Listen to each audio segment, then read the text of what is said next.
This is our co-fermentation of Pinot Noir and Pinot Gris from the Vita Springs Vineyard. The idea behind this wine for us is that Pinot Noir in the Willamette Valley, personally, for our taste, has a bit more weight, a little bit more concentration and power than what we typically enjoy about Pinot Noir.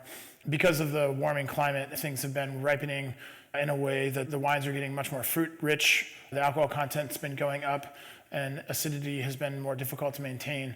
And what we're finding is that by fermenting Pinot Gris together with Pinot Noir, we've actually been able to dial the wines back in a way that is creating more spices and earthiness that come from the Pinot Gris skins, and also to increase tannin. Interestingly, Pinot Gris tends to have a higher level of tannin, but also a little bit more of a rustic tannin profile, which is really helpful to counterbalance the sweetness of the fruit profile from Pinot Noir.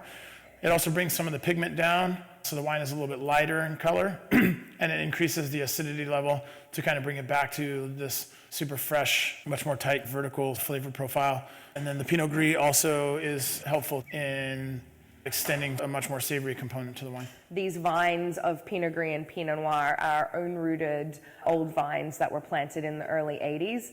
These are from the Pommard clone of Pinot Noir and the Irie clone of Pinot Gris, and have been grown together on this site since they were first planted. Originally, it was going to be made as two wines, but when I walked through the vineyard to taste and fruit sample, the grapes were actually sitting in a very similar ripeness phase, which is kind of rare for Pinot Gris and Pinot Noir in the Willamette Valley. Pinot Gris is a mutation of Pinot Noir, but it's typically later ripening than Pinot Noir in the Willamette Valley, so I wasn't expecting to pick the Pinot Gris at the same time. But when I was walking through, these grapes have been grown together for so long that they really are in step in their ripening process.